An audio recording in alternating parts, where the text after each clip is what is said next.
अफगानिस्तान में फंसे उत्तराखंड के लोग सकुशल जब अपने घर वापस आ चुके हैं, जिसके चलते देहरादून में अपने अलग अलग घरों में लोग पहुंचकर राज्य सरकार को धन्यवाद दे रहे हैं। अफगानिस्तान के बेहद चिंताजनक हालात का सामना करके ये लोग उत्तराखंड अपने घर पहुंचे हैं। मुख्यमंत्री पुष्कर सिंह धामी ने इनको अपने आवास बुलाकर इनका सम्मान किया। तो जब लोग देहरादून लौटे हैं तो अब सरकार को धन्यवाद दे रहे हैं। अफगानिस्तान में जो स्थिति बनी हुई है उसके बाद से लोग घर वापसी करना चाहते हैं। जो लोग वहां से वापस आ रहे हैं वो सरकार का धन्यवाद कर रहे हैं। लोग अपने कैंप से हेडक्वार्टर आए, थोड़ी सी प्रॉब्लम्स हुई, बट जैसे हम लोग आए उसी के बाद एकदम से उन्होंने कब्जा कर लिया और हमारी जो जगह थी उसको हेडक्वार्टर बना लिया तालिबान ने। फिर हम हेडक्वार्टर में रहे, अपने हेडक्वार्टर में, और वेट कर रहे थे। थोड़ी सी तालिबान लोगों ने मतलब ऐसा नहीं किया, क्योंकि इस बार की तालिबान थोड़ा सा सॉफ्ट है पहले से अकॉर्डिंग, क्योंकि पहले तो डेंजर था, लेकिन इस बार थोड़ा वो है। लेकिन फिर हम अपनी गवर्नमेंट से बाय फ़ोन के थ्रू कॉन्टेक्ट्स किए हमने और फिर सेफली आ गए। वहीं उत्तराखंड विधानसभा के मॉनसून सत्र के दूसरे दिन जमकर हंगामा हुआ है। पहले प्रश्नकाल के दौरान विधायकों और मंत्रियों के बीच हल्की गर्माहट देखने को मिली, तो वहीं बाद में नेता प्रतिपक्ष प्रीतम सिंह और बीजेपी विधायक मुन्ना सिंह चौहान के बीच तीखी बहस देखने को मिली। विपक्ष की तरफ से कोरोना काल में किए गए कामों का ब्यौरा देने की मांग की गई, जिस पर बहस होने लगी। बाद में विधानसभा अध्यक्ष के बीच बचाव के बाद मामला शांत भी हुआ। नेता प्रतिपक्ष का आरोप है कोरोना काल में सरकार जनता की मदद नहीं कर पाई। हालांकि संसदीय कार्य मंत्री बंशीधर भगत का कहना है कि सरकार ने विपक्ष के सवालों का पूरी तरीके से जवाब दिया। हंगामे के बीच सदन की कार्यवाही भी कल 11 बजे तक के लिए स्थगित कर दी गई। पूरा संतुष्टि के साथ जवाब दिया है, और जो जवाब दिया है वो हमने नहीं दिया है, वो कांग्रेस ने ही दिया है। 2013 में उन्होंने एक बिल्कुल कानून बना दिया था कि हम सरकार के उत्तराखंड बनने के 15 साल पूर्व के जो लोग यहाँ हैं उनको जाति स्थायी निवास प्रमाण पत्र देंगे। उसी के आधार पर सरकार चल रही है, उसी में काम चल रहा है। आगे कोई उसकी जरूरत पड़ी तो उसमें संशोधन की आवश्यकता पड़ेगी तो करेंगे। वहीं विधानसभा सत्र के दौरान सदन के पटल पर 7 विधेयक रखे गए। इस दौरान IMS यूनिसन विश्वविद्यालय संशोधन विधेयक सदन के पटल पर रखा गया, तो वहीं DIT विश्वविद्यालय संशोधन विधेयक, इसके साथ ही उत्तराखंड माल और सेवा कर संशोधन विधेयक, हिमालयन गढ़वाल विश्वविद्यालय संशोधन विधेयक सदन के पटल पर रखा गया। इसके अलावा उत्तराखंड फल पौधशाला विनियमन विधेयक, उत्तराखंड नगर निकाय और प्राधिकरणों के लिए विशेष प्रावधान संशोधन विधेयक और उत्तराखंड विनियोग विधेयक सदन के पटल पर रखा गया। तो कई आज विधेयक सदन के पटल पर रखे गए। सदन के पटल पर 7 विधेयक मुख्य रूप से रखे गए, जिसकी जानकारी भी हम आपको दे रहे हैं। नगर निकाय से जुड़ा हुआ संशोधन प्रस्ताव भी रखा गया। उत्तराखंड विनियोग 2021-22 का अनुपूरक जो बजट है उसको लेकर भी प्रस्ताव आज सदन के पटल पर रखा गया।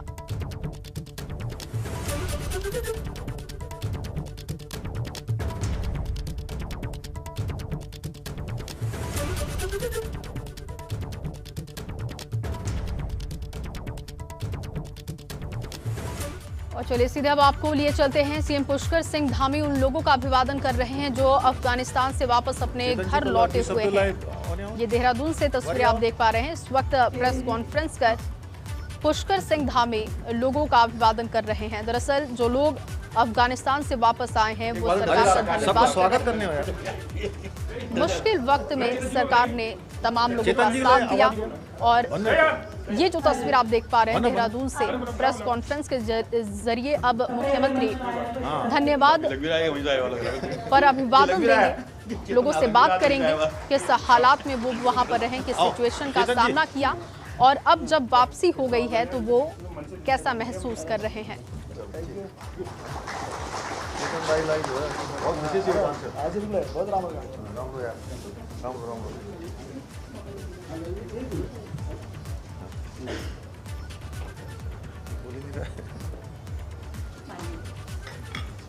तो अफगानिस्तान में बेहद खराब हालात हैं और ऐसे में कोशिश की जा रही है कि जो वहां पर भारतीय हैं वो वापस आ जाए। अलग अलग प्रदेशों के लोग राज्य सरकार से अपील कर रहे हैं कि वो वापसी करना चाहते हैं और ऐसे में राज्य सरकार उनकी मदद कर रही है। इसी कड़ी में इस वक्त जो आप तस्वीर देख पा रहे हैं देहरादून की तस्वीर है। प्रेस कॉन्फ्रेंस के जरिए धन्यवाद पर अभिवादन मुख्यमंत्री करेंगे, लोगों से बातचीत करेंगे, उनसे जानेंगे उनका हालचाल। इस मुश्किल वक्त में उन्होंने अफगानिस्तान में रहकर जीवन यापन किया और अब वापसी जब हो गई है तो कैसे उनकी व्यवस्थाएं वहां पर की जाए, रोजगार को लेकर भी इन तमाम विषयों पर चर्चा करेंगे मुख्यमंत्री।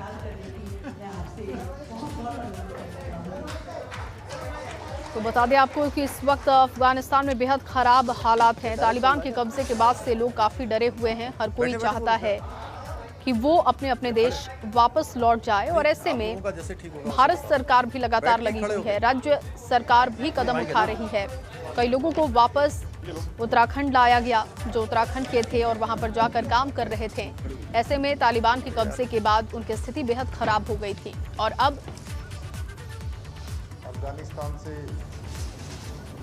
बहुत लंबा कठिन संघर्ष करने के बाद, बहुत सारा मैं कहूँ जतन करने के बाद अपने वतन वापस लौटकर आने वाले सभी भाइयों का ये अभिनंदन कार्यक्रम, स्वागत कार्यक्रम, इसमें उपस्थित हमारे उत्तराखंड सरकार के कैबिनेट मंत्री और आप सबके बीच में लगातार जो जैसा अभी कह रहे थे ना, ये गणेश दाई, गणेश थापा हैं गणेश जोशी थापा, हाँ गणेश जोशी थापा, हमारे मंत्री जी, मंत्री जीव हैं,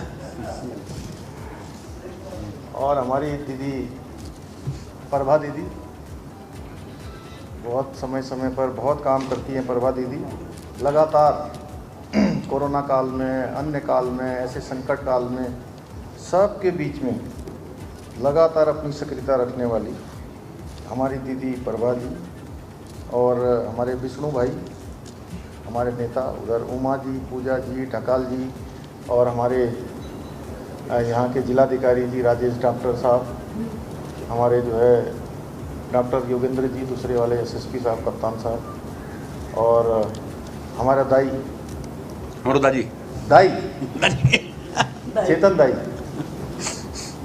और हमारे वो सेक्रेटरी साहब हमारा पराग मधुकर धकाते जी और यहाँ पर उपस्थित सभी हमारे प्रिंट मीडिया, इलेक्ट्रॉनिक मीडिया, हमारे सभी पत्रकार भाई जो समय समय पर हमारे साथ लगातार हर मंच पर, हर जगह जो है आप सबकी उपस्थिति हम लोगों को, जो हम सैकड़ों लोग होते हैं, लाखों लोगों तक पहुंचाते हैं। मेरे सभी पत्रकार मित्र, छायाकार बंधु, आए हुए हमारे सभी भाई बंधु, मुझे बड़ा अच्छा लग रहा है आप सब लोगों का यहाँ पर देखकर, क्योंकि पिछले दिनों जब से ये घटना हुई तो लगातार हम लोग विदेश मंत्रालय के संपर्क में थे, लगातार। तो मुख्यमंत्री को आप सुन रहे थे, लोगों का अभिवादन कर रहे थे। दरअसल जब अफगानिस्तान से लोग वापस आ रहे हैं तो सरकार का धन्यवाद कर रहे हैं और इसी को लेकर मुख्यमंत्री चर्चा कर रहे थे। आगे बढ़ेंगे। सदन में आज उत्तराखंड में नए जिलों की घोषणा के मुद्दे पर जमकर हंगामा हुआ। कांग्रेस कह रही है कि बीजेपी सरकार ने अपनी घोषणा पूरी नहीं की, तो वहीं सरकार भी अपनी दलील दे रही है। सुनते हैं।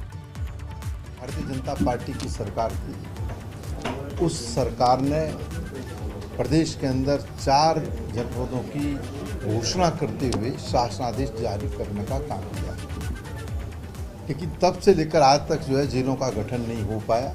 इसलिए हमारे तमाम साथियों ने जिलों की घोषणा के अनुरूप उसके निर्माण की बात कही है और इस विषय को हमने सदन में उठाने का काम किया। सत्ता में बैठे हुए लोगों ने पहली मर्तबा भी जिस तरीके से चालाकी से सिर्फ चुनावी लाभ के लिए इन जिलों की घोषणा की, उसको हमने सदन के अंदर जो है रेखांकित किया है और जो शासनादेश है वो अपने आप में सारी दास्तां जो है बयां करने का काम करता है। वो कहते हैं कि हमने ये छलावा किया है, लेकिन बड़ी बात यह है कि छलावा हमने नहीं, उन्होंने किया है। क्योंकि हमने जब किया उसके तुरंत ही बाद सरकार चुनाव में चली गई थी और कुछ विवाद होने के कारण महामहिम राज्यपाल ने कमेटी का गठन कर दिया था और उसके बाद सरकार बदल गई। तो कांग्रेस का एक कर्तव्य था कि जो 5 साल उन्होंने सरकार चलाई है उसमें वो राज्यों का निर्माण करती, लेकिन उन्होंने नहीं किया, इसलिए गुमराह उन्होंने किया, हमने नहीं। देखिए 4 जिलों के गठन को लेकर के बहुत सरकार ने स्पष्ट कहा है कि ये 2011 में 4 जिलों के गठन की एक शासनादेश जारी हुआ था दिसंबर के महीने। तब उसके बाद आचार संहिता लगी और 2011 में, और जब उसके बाद नई सरकार आई, नई सरकार ने उस पूरे के पूरे जो शासनादेश था उसको कालातीत करने के बाद एक राजस्व परिषद के अध्यक्ष की अध्यक्षता में एक कमेटी बना दी थी, जिस कमेटी की रिपोर्ट अभी तक शासन को प्राप्त है। वहीं मॉनसून सत्र के दौरान सत्ता पक्ष और विपक्ष के बीच बयानबाजी हो रही है। विपक्ष कह रहा है कि सरकार जनहित के मुद्दों पर जवाब देने से बच रही है, तो वहीं सरकार कह रही है कि विपक्ष बात करने के बजाय हंगामे के मूड में है। हुई उसको आपने बड़ी नज़दीक से देखा। कोई मंत्री जो है सम्मानित साथियों के जो है प्रश्न थे तो जो संतोषजनक जवाब नहीं दे पाए हैं। बीजेपी शासित प्रदेशों में रेट कम है, कांग्रेस के शासन में रेट ज़्यादा हैं।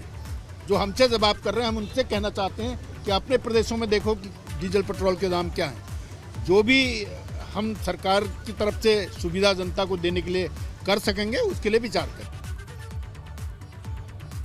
विधानसभा सत्र के दौरान केदारनाथ से विधायक मनोज रावत ने चारधाम यात्रा शुरू करने के लिए धरना दिया। मनोज रावत का कहना है कि जब प्रदेश के बाकी टूरिस्ट स्पॉट खोल दिए गए हैं तो फिर चारधाम यात्रा शुरू करने में क्या दिक्कत है। वहीं धारचूला से कांग्रेस विधायक हरीश धामी ने भी धरना दिया। विधायक हरीश धामी का कहना है कि उनके क्षेत्र में 1 साल पहले BSNL का टावर लगाया गया था, लेकिन आज तक उसका संचालन नहीं हो पाया।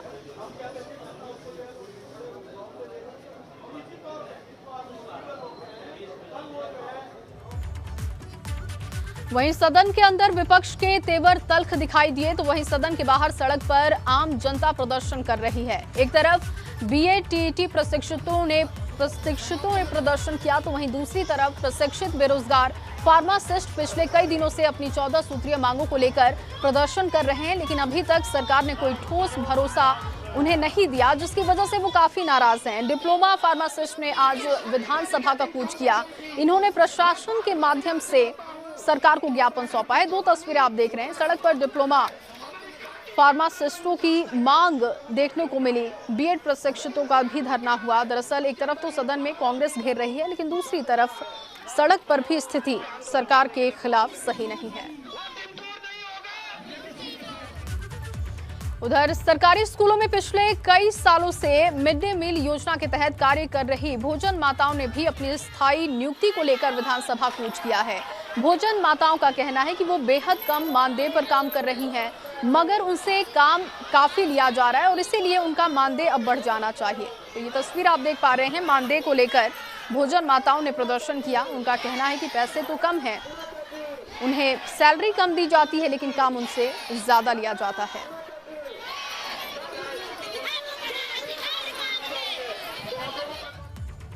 और चलिए इस बीच आपको बड़ी खबर बता दें, चंपावत में आज भी नहीं खुल पाया हाईवे। नेशनल हाईवे पर लैंडस्लाइडिंग हुआ है। चंपावत से आपको जानकारी दे रहे हैं। चंपावत टनकपुर के बीच आवाजाही इस वक्त पूरी तरीके से बंद है। 44 घंटे से बंद पड़ा हुआ है नेशनल हाईवे। इसे खोलने की अभी भी कवायद जारी है, लेकिन इस वक्त लोगों की परेशानी ये है कि ये रास्ता बंद होने की वजह से काफी दिक्कत है। चंपावत टनकपुर के बीच आवाजाही पूरी तरीके से बंद है। 44 घंटे से नेशनल हाईवे बंद पड़ा हुआ है। भूस्खलन होने की वजह से आवाजाही बंद कर दी गई है। कोशिश की जा रही है कि नेशनल हाईवे को जल्द से जल्द खोला जाए, लेकिन अभी भी वक्त लग सकता है।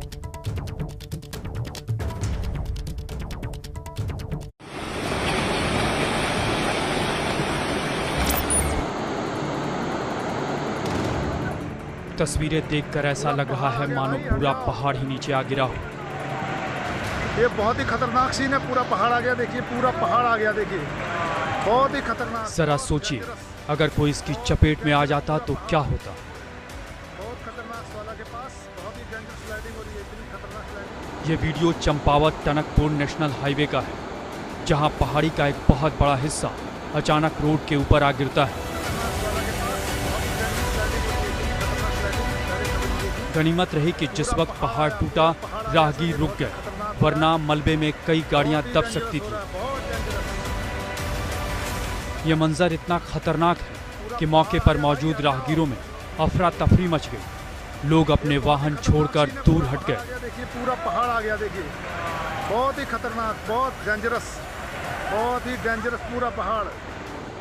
अब लैंडस्लाइड के मंजर को दो अलग अलग कैमरों से देखिए। एक तरफ वो तस्वीर है जब मौके पर मौजूद कुछ राहगीर इस मंजर को कैमरे में कैद कर रहे थे, तो वहीं दूसरी तस्वीर घटनास्थल से कुछ दूरी से ली गई है। मगर ये दोनों ही वीडियो बेहद खतरनाक है।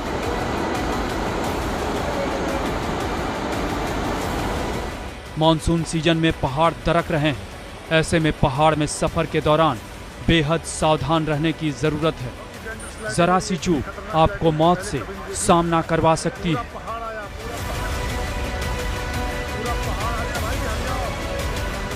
एबीपी गंगा के लिए चंपावत से अनुज कुमार शर्मा की रिपोर्ट। पूरा पहाड़ आ गया, देखिए बहुत ही खतरनाक, बहुत डेंजरस।